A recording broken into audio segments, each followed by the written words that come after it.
Welcome to Heart Talk, coming to you from Kota Kinabalu in Sabah in Malaysia. If this is the first time that you're visiting us on this channel, I want to encourage you to please like, subscribe and follow us on multiple channels on YouTube, on Facebook, Spotify, Instagram and LinkedIn at Heart Talk with Dr. Charles Lee. Now, Heart Talk is about conversations that help us shape our lives. Health, the wealth of the mind, mindfulness, mind matters, politics, policy, and just kitchen table talk of current issues that matter to living the abundant life. Now, here's my opening statement. Hope is the currency of the future in the present. But there's also blind hope. And blind hope is willful ignorance of our past. And I've said this many times, we are a fractured nation that has not healed from its past.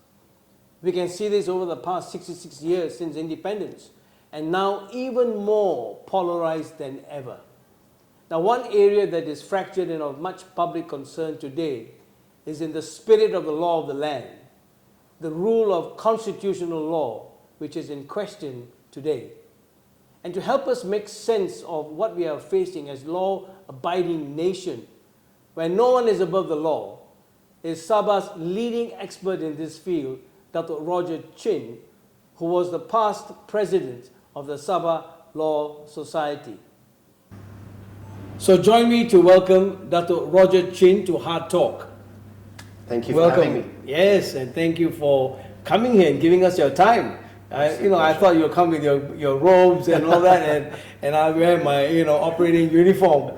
But I'm delighted to have you join us, Roger. Can I call you Roger? Of course, please. And I'm just so delighted because right now this is the currency where it's being lost, and that is the currency of hope. And this is a nation that lives on hope, hoping for a new Malaysia. Now, I've always talked about William Bridges, who wrote the book Transitions. And Roger, he talks about three phases. The first phase is the end. And then there's a neutral zone, and then there's a beginning. So the end ended up in 1957, where colonial rule was over, we got our independence. And then comes a period of transition, 1963, Formation of Malaysia. Until now, 66 years later, or 60 years later since the formation, we are still in the neutral zone. Nobody dared to make a new beginning. And this, when we end, will be the next generation, the younger people, who will take us to a new beginning. You wear many hats. So share with us and share with all of the friends who are listening in. What are those hats that you're wearing?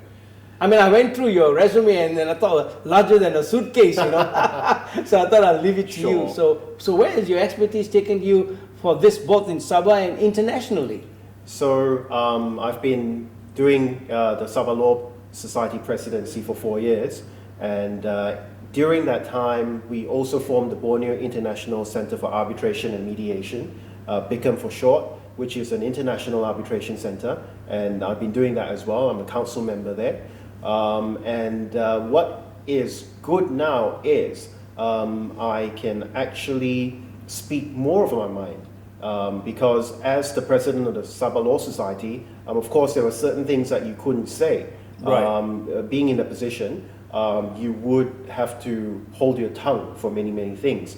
But notwithstanding that I'm an EXCO member, I'm still an office bearer in Sabah Law Society, but that frees me up because I'm no longer the president. And since stepping down, I've had plenty of things that I write. Those of you who have an opportunity to look at my LinkedIn page, you'll see that I write a lot.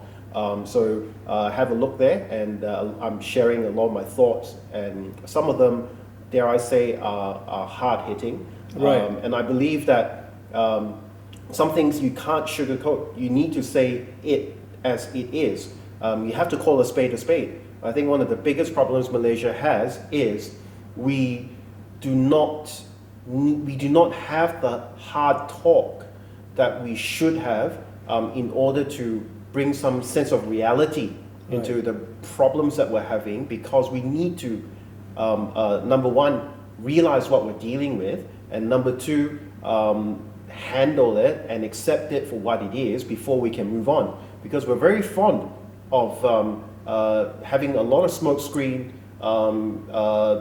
making things look more beautiful than it really is, when we should be looking at it, what's it all, in order to move forward. Because if we do not recognize how, as using the phrase that you use, fractured we are, we cannot move forward and we cannot begin to heal and move on. Absolutely. I mean, point taken and well said, Roger, because, you know, this country can't move on because it's still in crutches.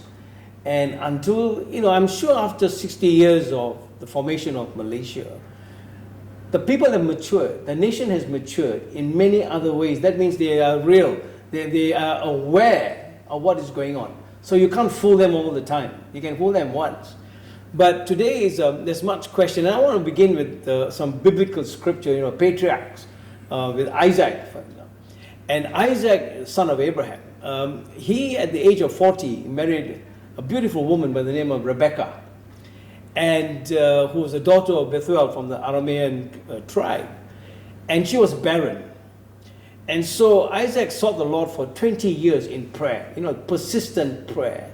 And at the age of 60, the Lord blessed them with twins. And these twins were jostling around and knocking around. I mean, those days they didn't have ultrasound that we have today. And so Rebecca sought the Lord and said, what's happening here? You know? And the Lord then said to her, there are two nations in your womb. Two peoples from within you will be separated. And one people will be stronger than the other, and the older will serve the younger. The story of Esau and Jacob. Now, you know, I've been in Sabah for 36 years. 35 years of my life was in West Malaysia. And when I first came in 1989 to start the first department of plastic surgery, and when I landed at the airport, it was quite a culture shock for me, Roger, because this guy was standing there and he said, "Orang Sabah sini, orang bukan Sabah sana." And I was wondering, where have I landed, you know? But having been here for 36 years, you've always heard in the news, in the way people talk, Sabah Sarawak, Sabah Sarawak, as if it's the same wind blowing under here, the land below the wind. So the same wind is blowing into Sarawak. So I viewed Sabah and Sarawak as two nations, two peoples, jostling each other to become equal partners of a formation of Malaya with the Federation. What are your thoughts on that? Thinking of a term of, I mean, you're a nation yourself. We have a GDP ourselves, growth, development, and prosperity to live the full life. I mean, talk to me as a lawyer, a seasoned, esteemed guy in the marketplace. Two nations. True. I think that's absolutely true. I think a lot of people use the term Sabah and Sarawak when in reality we're obviously two very distinct and separate bodies. I think I'll share a story that I had. I was moderating a session in the conference, and we had. It was meant to be, the topic was mega projects in Sabah and Sarawak. That was the topic of the talk. So they were meant to share about the mega projects that happened in Sabah and Sarawak, and they were meant to share what are the learning experiences, what are the problems, and how to resolve the issue. And unfortunately, we couldn't find a Sabah speaker. So I reached out to the other speakers and said, hi, could you please cover Sabah and talk a little bit about the projects that are in Sabah? Right. And these were Sarawakians who were the speakers. So they said, okay, we'll try to cover it, right? So what happened was, when we were doing the session, and this was, to my great embarrassment, what happened. So it then came to, okay, what are the mega projects in Sabah? And they mentioned some of them. But then we got to the part about how can Sabah learn how can Sabah learn from the mistakes that were made in mega projects. And so what the Sarawakians actually said to me there and then were, and not only one, two Sarawakians, three Sarawakians, sorry, they said that Sabah has the benefit of hindsight. Right. And to me, that was a great insult. Insult in the sense, but it was a real awakening call because it's reality. So what it meant was this: when those words were uttered, there was obviously a sense of jealousy, a sense of superiority, and that cemented into what I already knew, that we are very two separate, distinct bodies. Sarawak is for Sarawak. They never say Sarawak is for Sabah and Sarawak. And similarly, Sabah is for Sabah. Sabah is not for Sabah and Sarawak. There is no such thing as an Eastern Bloc. That is only a marriage of convenience when it benefits us, but everyone is in it for themselves. So what that actually meant, the comment made by the three Sarawakians, was this, basically, that they have done very well. And let's be honest, Sarawak has done fantastically well, right? They have managed to keep their resources, notwithstanding that they did not have the money to they did not have the money to develop their resources. They never gave anything away. What did Sabah do? Sabah, we did not have money to operate Labuan, so we gave that away. We did not have money to run electricity. What did we do? Here, you can have it. And what are we facing now? Number one, a lot of the oil and gas development is in Labuan, but we're not in control of it because it's a federal territory, right? And the second thing is electricity. It took us forever to get back power over electricity. Yeah. So I mean, this is really distinct, isn't it? That there are two different nations, and we're going to go into detail as we have this chat, because there's much at stake. You know, we are stakeholders of what is called Malaysia, and Sabah. I speak like a Sabahan now, you know. I'm glad. After 36 years, you know, we helped form Malaysia. We didn't join it. We helped form it, and I think formation is the key to any growth.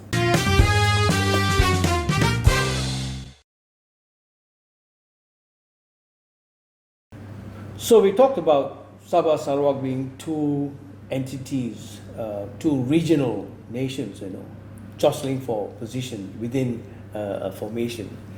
And yet, there's a crisis of identities. As you said, Sarawak for Sarawakins, Sabah for Sabahans. When I first came, it was Sabah for Sabahans, and then now the tune is changed to Sabahans for Sabah. But whatever it is, there's a growing hunger for purpose and meaning to life. Now, as a Malaysian, how do you see yourself? Sabahan first or Malaysian first? I'd love to say that I'm Malaysian first, but I think the reality of it is this.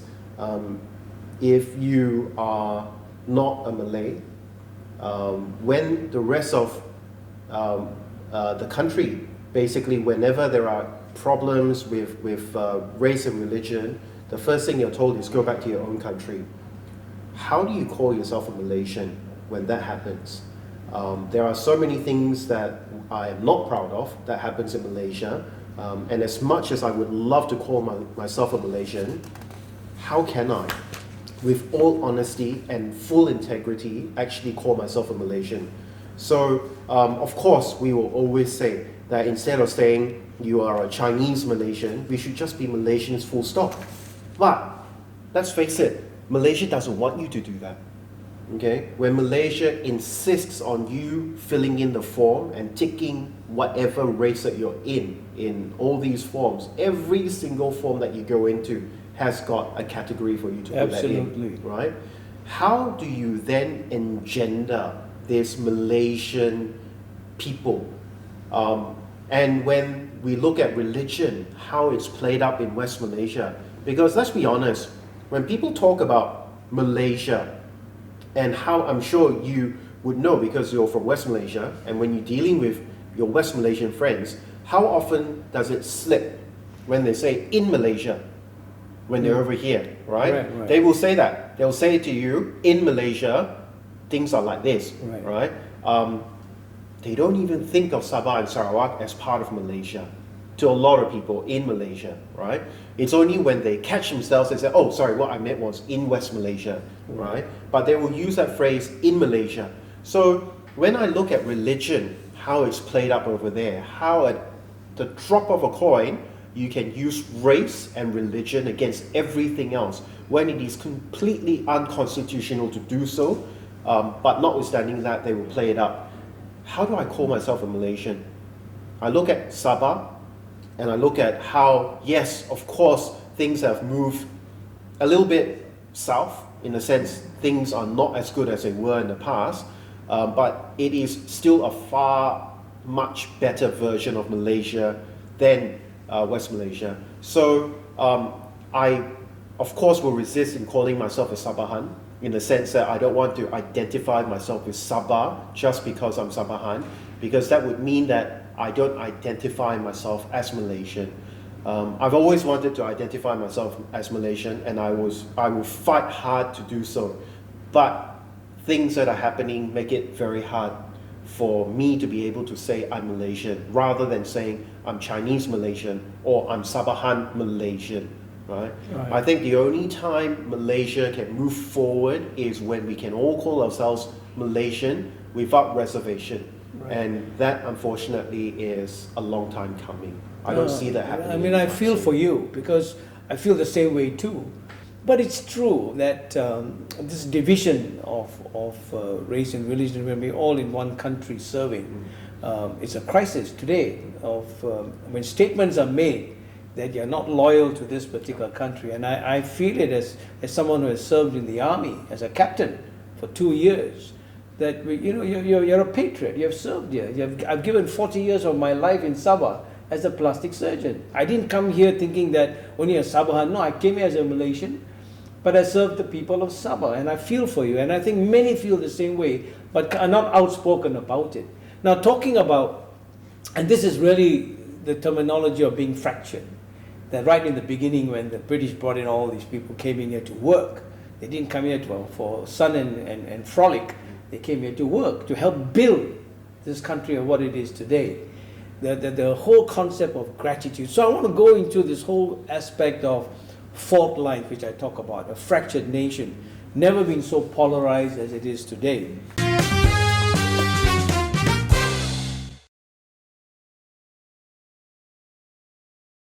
Now, one of the biggest areas today, and it's in the newspapers every day, Roger, is this quality of trust.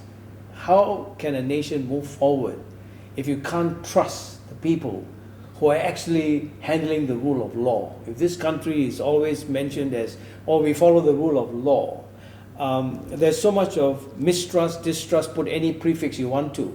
It has been really a question. So how do you think an ordinary citizen would see the things that are happening today right in front of our eyes, and think that we're living in a peaceful, well-educated country that abides by the rule of law? And of course, my question to you would be, is justice totally blind today? I think reality is this. Laws are made by human beings. And because it's made by human beings, it is clearly and often fallible.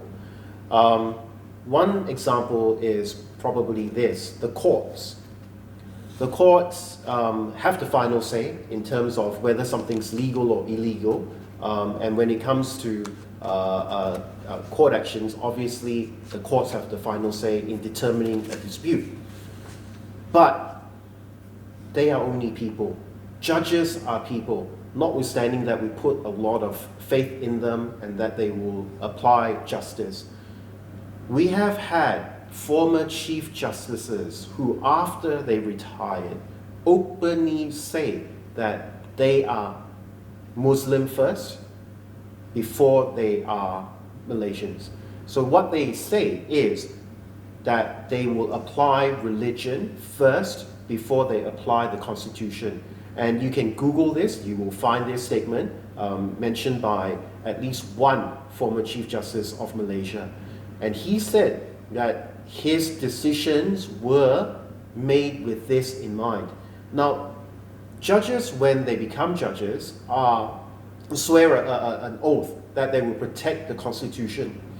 Now, let me say this categorically, what the Constitution is, just in case that people are a little bit confused. The Constitution is a constitution of Malaysia. Constitution of Malaysia meaning West Malaysia, Sabah and Sarawak forming to become Malaysia. Whatever was in West Malaysia, all the majority Malays versus what we had in Sabah, which, don't forget, there were no Malays in Sabah. There were the natives of Sabah, and likewise Sarawak had the natives of Sarawak. They joined Malaysia. So what that actually means is that you have three separate distinct bodies who are trying to, I always use this analogy, get married. Okay, so you come with your own baggage. Sabah and Sarawak came with their own baggage, and very different baggage, mind you, right? West Malaysia came with their Malay baggage, Sabah came with their Sabah native baggage, and similarly Sarawak came with their Sarawak native baggage. So they got together and they formed Malaysia. That is the Constitution of Malaysia, including the promises that they made to each other when they got married, right? So that was captured inside the Constitution. So what the judges were meant to do when they swore an oath is to protect that Constitution, not the Constitution of Malaya, not the Constitution of Sabah, not the Constitution of Sarawak. It was to protect the Constitution of Malaysia. But when you have judges and a Chief Justice, for that matter, say that he applied religion first, remember, Sabah's religion was not Islam. Sarawak's religion is never Islam until today.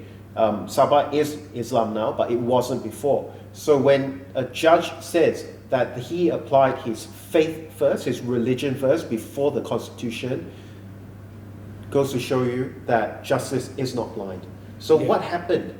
What happened was this.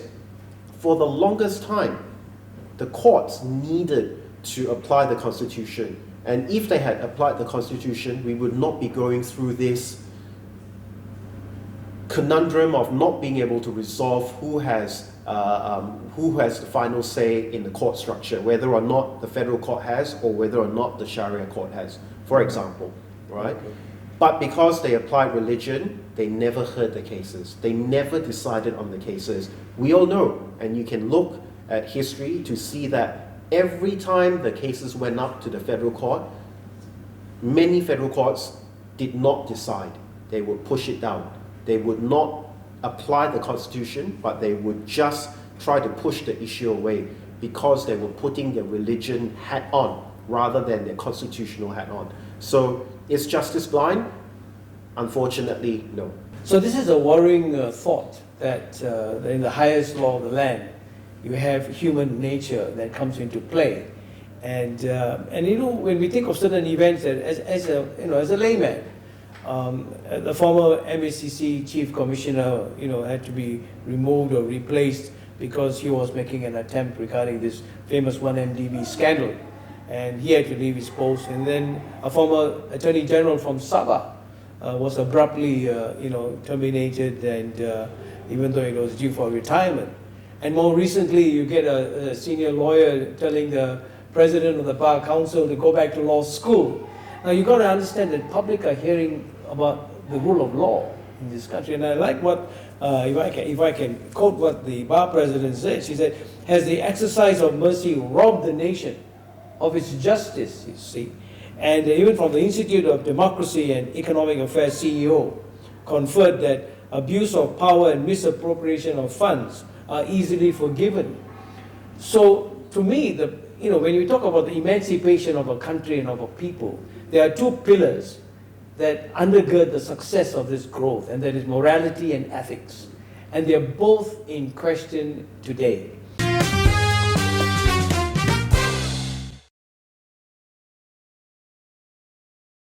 Walk us through, because I'm leading you to this whole concept of Sabah and its rights and what is due for Sabah, because we're moving now, from the overall picture of justice and how injustice has been prescribed. I use the word prescribed as a prescription to Sabah. And so would you walk us through these events that have taken place here in Sabah? I'm sure you're alluding to how Malaysia was formed, and what promises were made at that time when Malaysia was formed. So basically, like I said earlier on, we have Malaysia that had three separate distinct bodies, Sabah, Sarawak, and Peninsular Malaysia, who were on their own, basically, prior to joining Malaysia. They were governed by their own government, and they were, in effect, three separate nations, if you want to put it that way. They obviously had their own things that were happening. They had their own people, they had their own religion, they had their own laws before they joined Malaysia. So, because of this, when these three different bodies wanted to join Malaysia, obviously there were things that they needed to safeguard. They needed to safeguard their way of life. West Malaysia, Peninsular Malaysia needed to safeguard their way of life. Sabah and Sarawak needed to safeguard their own way of life as well. And what did this become?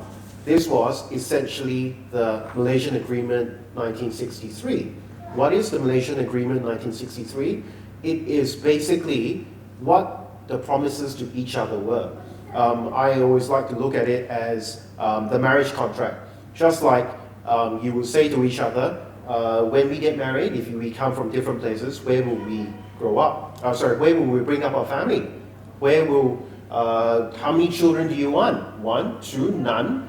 Those are very important things. So the MA63 agreement, Malaysian Agreement 1963, was essentially that. What were the promises made to each other when they formed Malaysia?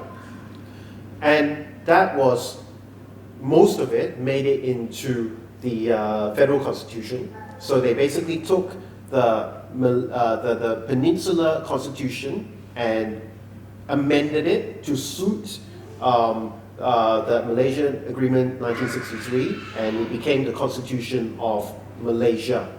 Right. Yeah. So when you say that they were sort of consulting one another to try and bring this formation together, were they talking to the British or were they talking among themselves? I think they were talking amongst themselves and the British. Yeah, because each one saw them here individually. Yes. Right. So everyone needed to safeguard, like you said, their way of life.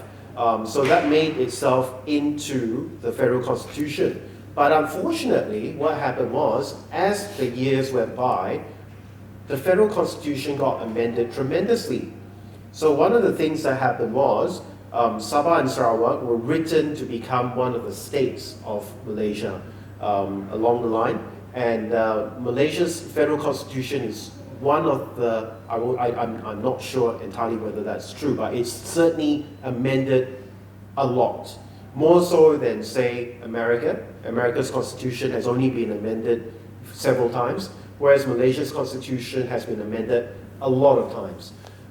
That is worrying. It's worrying because it means that the original marriage contract has been watered down.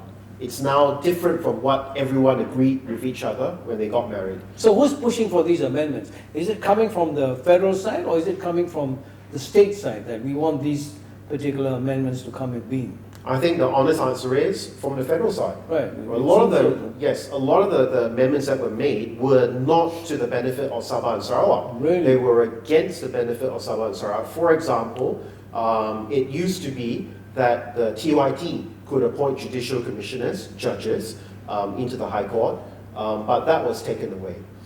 This is only one example. There are many other examples. For example, oil and gas taken away, and even Labuan. But of course, some will argue that was given away.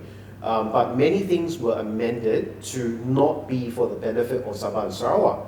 So the federal constitution has been whittled down from the original contract that we had, the marriage contract, and it is what it is now. But the federal constitution amendments that were made when Sabah and Sarawak became back the partners that form Malaysia, that is only one of the crucial things.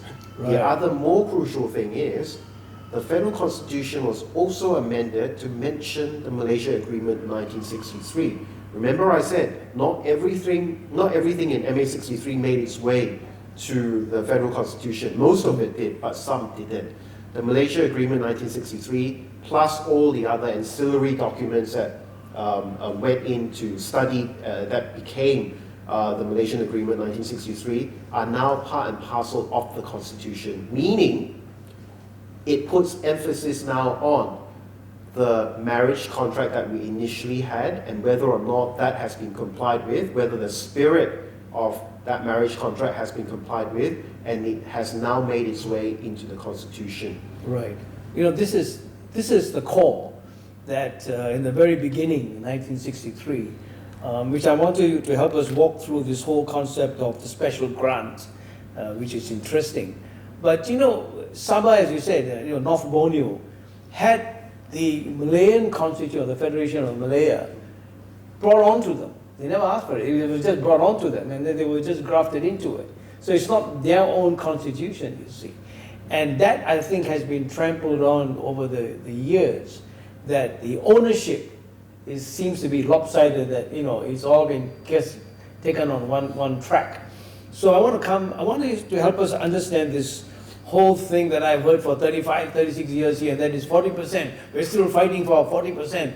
And I said, this is like the goalpost being moved every time we play this game, So in our next segment, we will go in a little bit more detail into the special grant. Why is it so special that it's taken 60 years to materialize and come to fruition? So maybe we'll do that. And you're the best person to tell us the backstory of it. I'll try.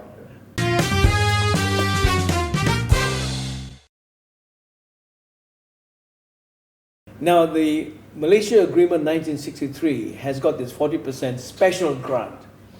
And it's taken 60 years and it's still so special that we can't get this gift, this wedding gift that is still wrapped up in many ways. So help us understand this concept of growth revenue grant.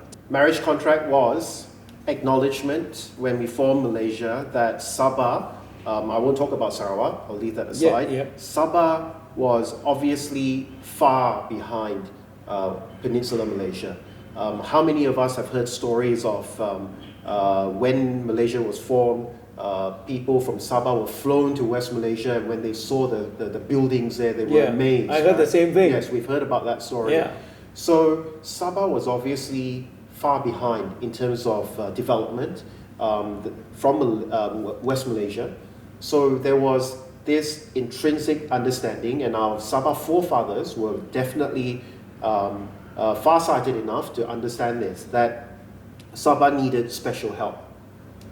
That special help came in the form of the special grant. That special help meant that we needed more money to develop our infrastructure. How many times do you go to West Malaysia and look at and amaze at what they have? I always say this, and when you land in KLIA, whether it's 1 or 2, it doesn't matter. Compare KLIA to KKIA, our international airport, night and day, right? So when you start landing, you go into this wonderful airport, and when you want to find your way to Kuala Lumpur, you have a choice.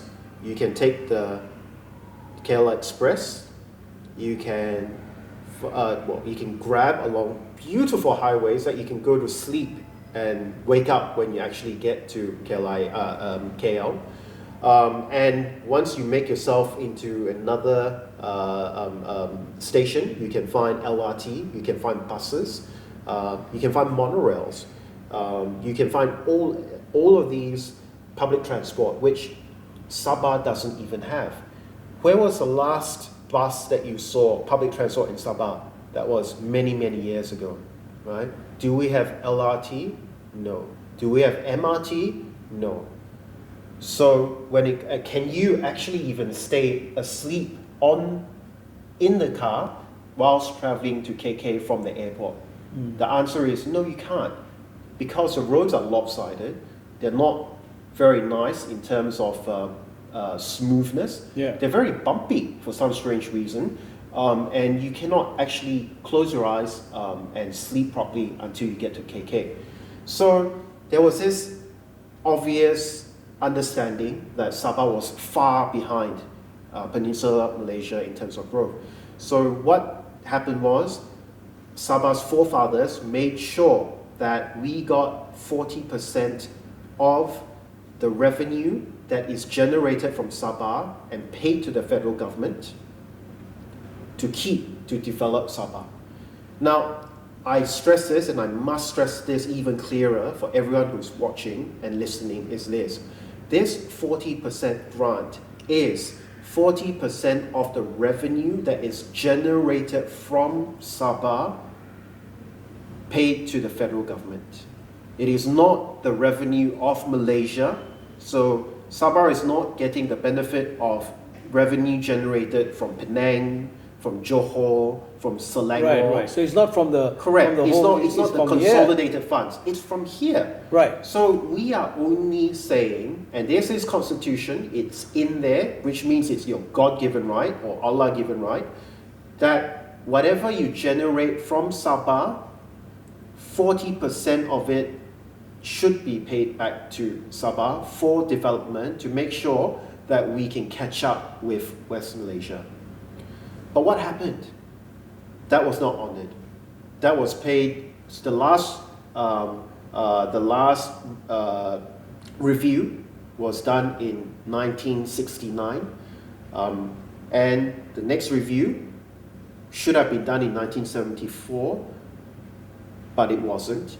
So in 1969 onwards, you had 5 years of that so-called 40% being paid, reviewed, and in 1974, it wasn't done. So let's look at the roads that we have today. We all know about the moon craters, and we all know about how far behind we are. And one of the reasons is because it was never honoured. What we were meant to get was not given, and in exchange, we got ridiculous figures which are not based on anything, and certainly nowhere near the 40% net revenue that is generated from Sabah. Now let me stop you there. Roger, if that 40% is revenue from Sabah, why is that not collected at the source here before it goes to the federal side? Because that would have, you got money in the bank before it gets under the table in all the tributaries along the way. I mean, that would have been a perfect clause if it had put in that it will be collected at the point of delivery. Your thoughts on that? I mean, is that a... Absolutely. I think now hindsight's always 2020. Sure. I think all the politicians and the people of Sabah realizes that should have happened. It wasn't, because monies collected by federal government are collected by the federal government. Right. When you pay a lot of your taxes, we used to have this LHDN-Sabah. Now you don't. It's just LHDN full stop. Right? So that means the money is being paid directly to the consolidated funds, Malaysia funds, and this is where the problem happens. Once money makes its way there, it's very, very hard to come out. So you're absolutely right. The only way moving forward is for the funds to be perhaps collected in Sabah first. It's okay if you have it's okay if it's a federal body who's collecting the money, but in Sabah, so that we can have correct data, correct statistics, and correct numbers into determining what is actually collected. Of course, I won't talk about revenue paid in West Malaysia by West Malaysian companies who operate here but pay their taxes over there. That's a separate issue. Right. But if we could just make sure that we knew what was being collected here, then we can take the 40% straight away and just remit the 60% Absolutely. to Peninsula. Yeah, absolutely. It's very interesting that if you look into the history of what has been going on here, there are watershed times. And from 1976 to 1985, 9 years, Sabah was the second richest state in Malaysia. From 1985 to 1994, the next 9 years, it started descending into the highest rate of poverty in Malaysia. So obviously there has been a shutdown in the way it's been managed, where money has flown, and it's not just the 40% that has railroaded off the track. But there are more issues here, right? For it to come to such a low level, I think I mean, where does the legal guys come in here? You know what I mean? so. Like I said early on, you have issues of Sabah not developing what they should have developed. Sabah losing legal rights in terms of management of say Labuan. Sabah losing rights to control electricity in Sabah. All of these issues, including, of course, the special grant not being honoured by the Malaysian government, all of these issues contributed certainly to Sabah going down this rabbit hole. I think the biggest concern, of course, is what happened, the leakages, shall we call it that? The leakages that happened, of course, that contributed further to this melee that happened. So I think what we need to do is definitely work on all of these things to make sure that we get it back. And we are. And to be fair, Sabah is definitely on the right track. Right. So when you talk about Sabah getting back their rights over energy, that's happened. So in the future, we'll be able to generate electricity without having to look for permission from Peninsula. Right. We can do our own. We are getting more and more rights in terms of oil and gas, which was unfortunately spoken for by the Malaysian government for the longest time, and we had no share in that. We are generating more sales tax over these things, oil and gas, where we can get more taxes. And so progress is happening. Yes, progress is happening, to be fair. And you know, and that progress is happening because of you. You know, when we talk about the recovery of Sabah's rights,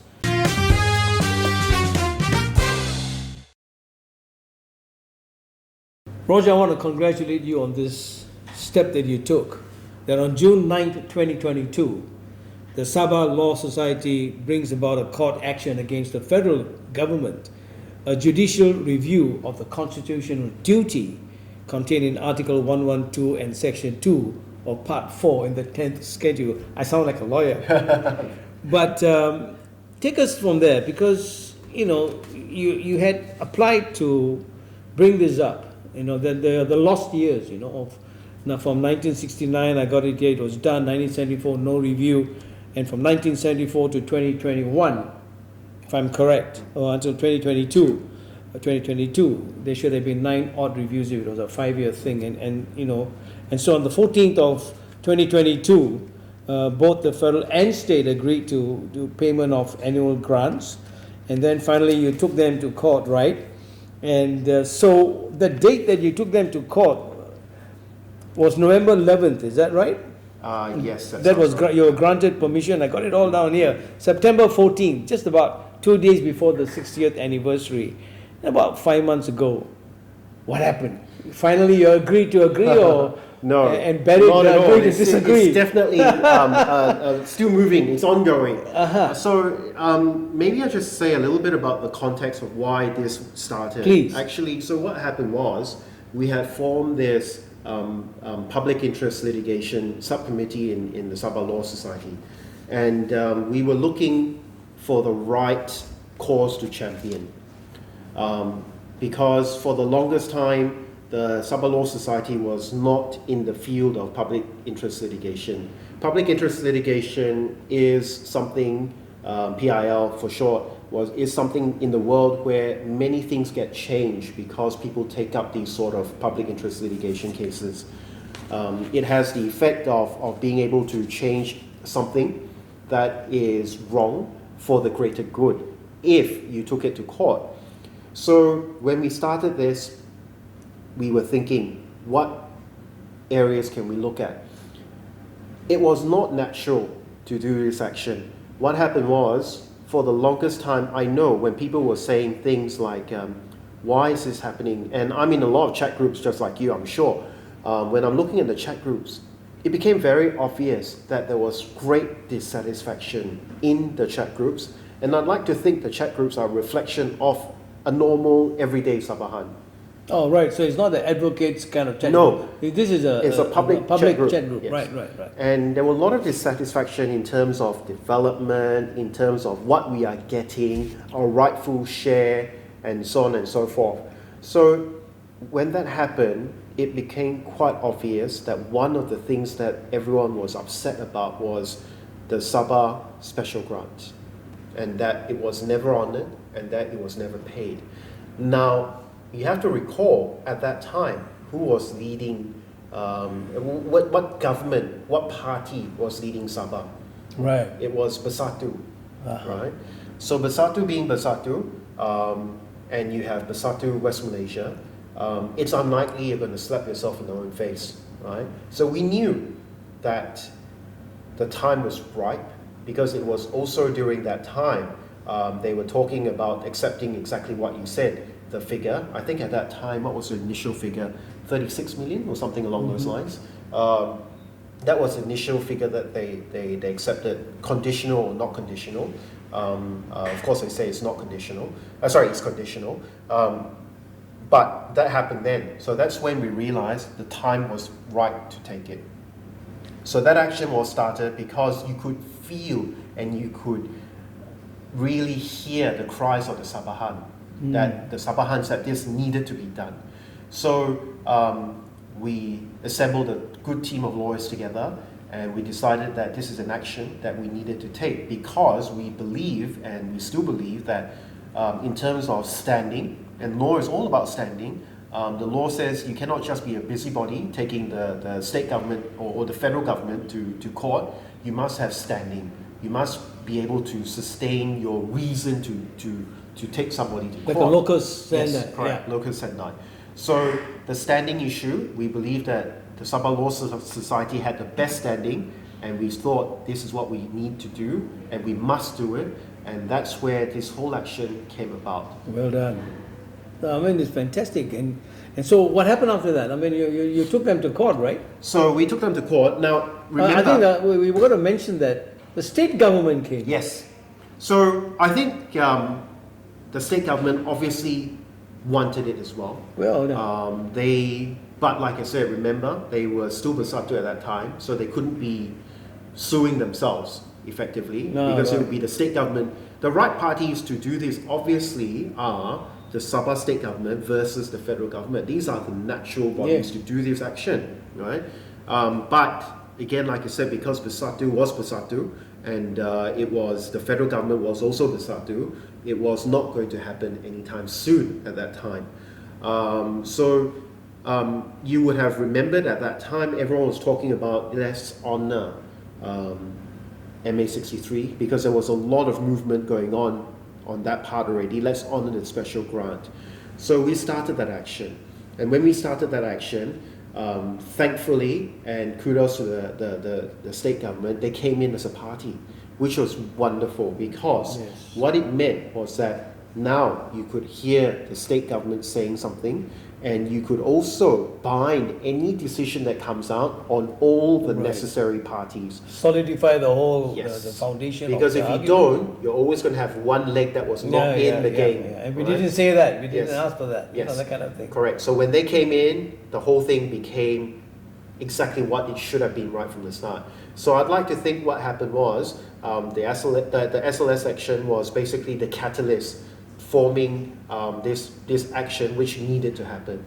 And I think the state government is very grateful that it happened, because now we're in it and it's ongoing. And you would know that this is the only suit left standing, whereas there was a similar suit taken out by other people that's now gone already. So there's only one action going on.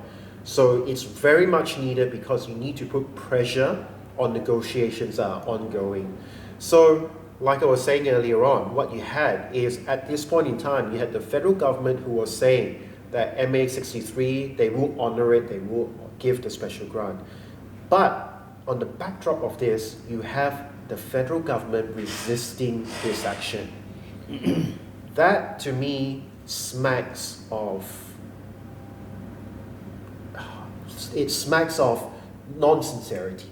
Okay? Sincerity would mean that you allow the action to go on rather than trying to knock it out. So what did the federal government do? The federal government took always the first standard they take, that you have no locus, that you have no standing, in order to kick out the action.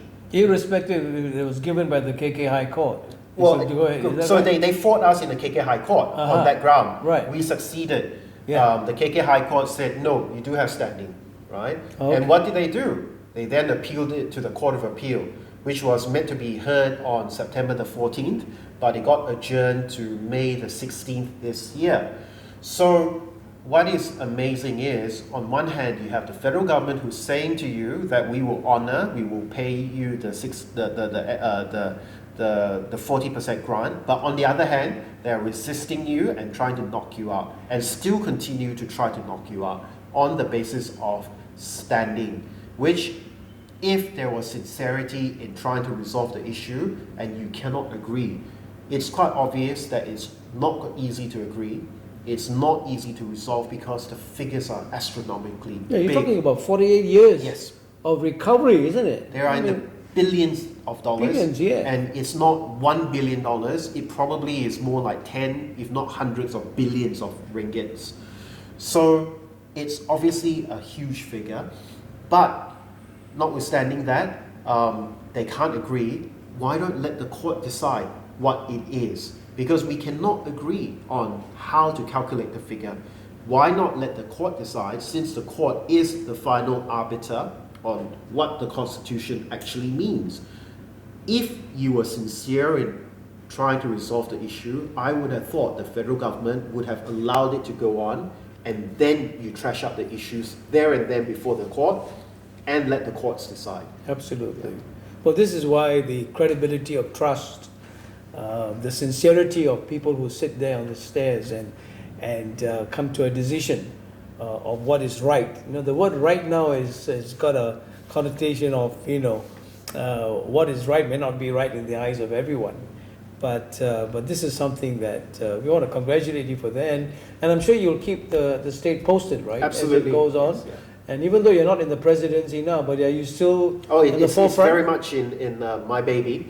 Right. In that sense, it's still pretty much tasked to me to handle and to make sure that it goes through whatever needs to be done. Well done, well done. Well, as we come to the closing segment, I want to move on with all that is happening and all that we have talked about. Is there a Malaysian dream?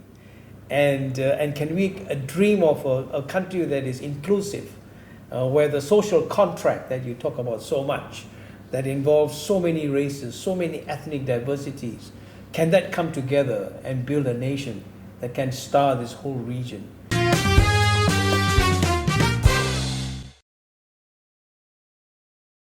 I have a dream. I always think of Martin Luther King and that famous speech he said, that he had a dream that his people will not be recognized by the color of their skin, but in the content of their character. And you're one who has always championed social contract, which includes about Malaysian inclusiveness. And I like your article because on the backdrop of this is a very senior statesman in this country when he was overseas, talking to a group of Malaysian Chinese students. He made the comment that only a non-Malay can become a prime minister, but added that it is not a statement of reality, and took a lot of hack on that. And then one of the youth chiefs made a comment that a suggestion that that to amend the constitution to allow for only a Malay Muslim to be the prime minister. And you responded in a powerful article that I got here, that restricting the PM post to one race will be divisive. And can I read just? Please. Yeah. So any move to amend the federal constitution to restrict the prime minister's position to Malays will be divisive, especially for Sabah and Sarawak, says former Sabah Law Society President Datuk Roger Chin. And altering the constitution to favor one group over another will not only violate the social contract, but also sow division and resentment, again, especially for Sabah and Sarawak, where the feeling of being marginalized, which is already here, couldn't be stronger. Now, you're a Sabahan. Can you become the Prime Minister one day in this country? Well, the reason why I wrote that to begin with was because I feel strongly about this Malaysian dream. But what is this Malaysian dream? The short answer to your question is, I should be able to. But will it happen? And will it be derailed? So this is where my piece that you read out from is all about. The social contract that you talk about was mentioned by the former immediate past Agong. He talked about it. Other people have spoken about it. Some people say it's illusory, but is it really? It is already in the Constitution, right? Another thing that I mentioned in my piece that you read on was what is the social contract? What is basically the structure of the Constitution, the basic structure of the Constitution? The basic structure of the Constitution is essentially what it was when Malaysia formed in 1963.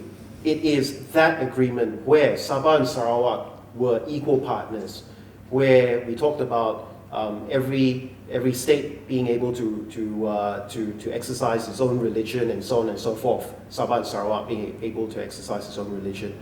So that is really the Malaysian dream. Right. That is the social contract, and that is the basic structure. Meaning, anything that goes to amend this basic structure, including calls to amend the Constitution to only allow a particular race to be to become the Prime Minister, would mean that it has gone beyond the basic structure, and it should not be allowed. Because we must remember that was the marriage contract. That was a marriage contract between 3 different bodies to form Malaysia, and that was and is the basic structure. So what that actually means is that you can try to change it as much as you like, but it cannot go beyond what was the initial agreement. And the initial agreement talked about, doesn't limit anyone from becoming the Prime Minister, doesn't limit a particular religion, doesn't limit a particular race.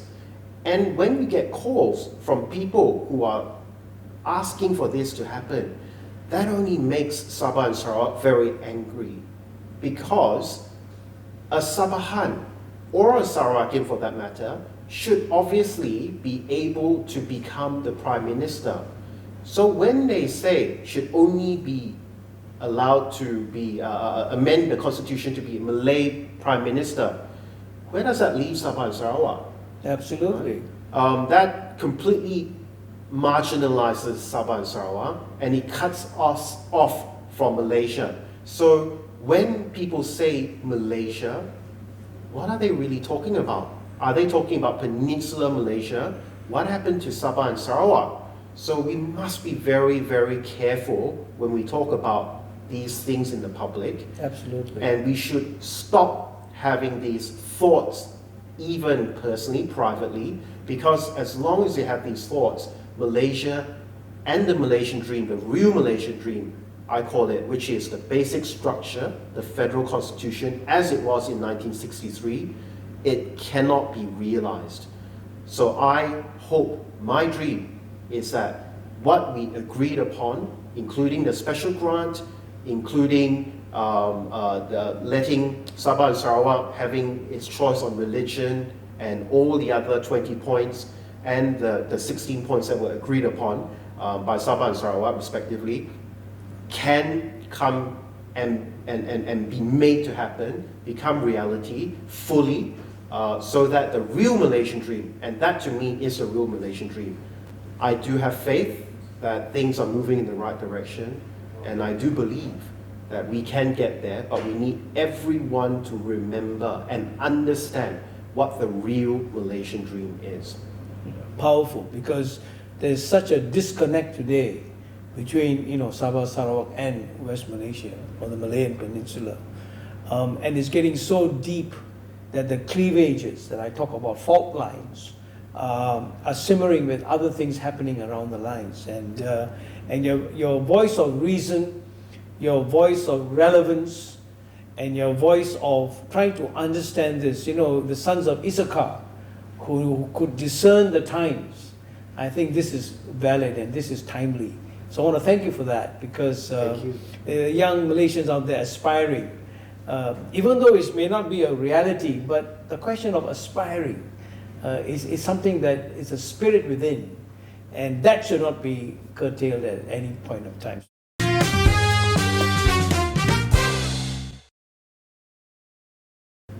Roger, I began this series called Quo Vadis Malaysia, which is a Latin phrase for where are you going, Malaysia, and the sense of direction. And our discussion today, our conversation today, is timely because it's the direction that you want Sabah to take.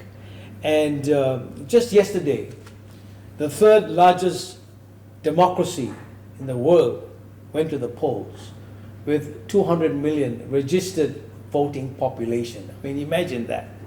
And a majority of them who went to vote were less than 40 years of age. And they have chosen their president. And there were three contenders for the post. And they ran on the issues of morality and ethics, which I said earlier, in any emancipation of a nation, those are the real pillars. And the backside of that are two monsters, the twin towers I call them, which is poverty and corruption. And so, you know, when you think of what's happening in Indonesia, which is so close to us, and as they move their capital towards Kalimantan, you know, if it looks like the youth in this whole region of Southeast Asia would be the frontiers in the 21st century, and how they are molded, their thinking, their direction, because all the damage that has been done by the previous older leaders, they have left the baggage to the young ones to carry. In this state of Sabah, I think in 1980s or so, with the influx of the illegal immigrants coming in, it's a catch-22 because we need them to work as a working force, but they're not registered and they don't pay their taxes. And so when you talk about 40%, and of course Singapore got 60% because they have a population of 2.7 million in 1963 compared to 500,000 a year. My point is that social media played a big role in the presidential elections in Indonesia. Now, I want to congratulate you on, as you're talking about the young adults and SYBIL, Sabah Youth, Industry and Business Leaders. Is that correct? Yes. Or Sabah Youth Business and Industry Leaders. Either way, it's SYBIL. SYBIL. And my thinking is that, you know, there are 43 odd ethnic divisions and groups here, right? And each of them can be given a platform to shine. What's your sense of direction for this group? I think what we need to do is obviously make it happen for ourselves. And SYBIL is obviously a step in the right direction. SYBIL was formed on the basis that we must do it and make it happen. I think for the longest time, we were hoping people will help us. We were hoping perhaps our leaders would help us. But no one was actually doing something, making it happen. I think the saying that goes, you must do for something to happen is very, very true. You have to do it. You have to step. A journey of 1,000,000 miles begins with a step, right? A single step. So SYBIL is that hope that we will take things into our own hands and we will make it actually happen. Because what you need to understand is Sabah's future in the next few decades, with the move of Kalimantan to Nusantara, will be focused in this region. Right. Yeah? This region meaning Borneo, meaning the Bimpiaga region, including Philippines, Indonesia, Brunei, and what have you. This region is going to be where things are happening.